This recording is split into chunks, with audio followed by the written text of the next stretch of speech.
கமல் இனிமேல் படமே பண்ணக்கூடாது. சீரியஸாக இந்த மாதிரி படமெல்லாம் கமல் தேர்ந்தெடுத்துனான்னா கமல் படமே பண்ணக்கூடாது. நிஜமாகவே அதாங்க உண்மை, பொய் கிடையாது. ஆடியன்ஸ்லாம் இதுக்கு மேலே இதே மாதிரி படம் பண்ணிங்கன்னா பயங்கர கடுப்பாயிருவாங்க.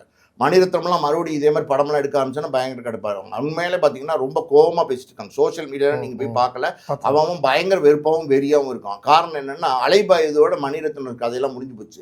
அதுக்கப்புறம் எடுக்கிற படம் எல்லாமே பாருங்களேன், எந்த படமாவது நல்ல படம் பாருங்க. அலைபாயுதுக்கு முன்னாடி பாருங்கள், பகல் நிலவு நல்ல படம், அஞ்சலி நல்ல படம், மௌனராகம் நல்ல படம், அக்னி நட்சத்திரம் நல்ல படம், அதுக்கப்புறம் பார்த்தீங்கன்னா நாயகன் நல்ல படம், தளபதி நல்ல படம், ரோஜா நல்ல படம், பாம்பே நல்ல படம், அதுக்கு நடுவில் 1-2 படங்கள்லாம் வந்துச்சு. அதை மாதிரி ஏதோ ஒரு படங்கள்லாம் வந்துச்சு. அந்த போ பாப்பாலாலி சாங்கெல்லாம் இருக்குன்னு அந்த படம்லாம் வந்துச்சு. அந்த எல்லா படமும் ஹிட்டு படமாக கொடுத்துட்டு அதாவது வந்து இந்த அலைபாயுதைக்கு அப்புறம் வேற அவர் மனசு அலைபாய ஆரம்பிச்சிருச்சு.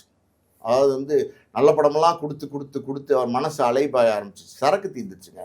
ஒரே டெம்ப்ளேட்டு. நீங்கள் ஏதாவது ஒன்று படம் எடுக்கணும். மணிரத்னம்ங்கிறது பிராண்ட், அதில் மாற்றுக்கருத்தே கிடையாது. புரியுது உங்களுக்கு?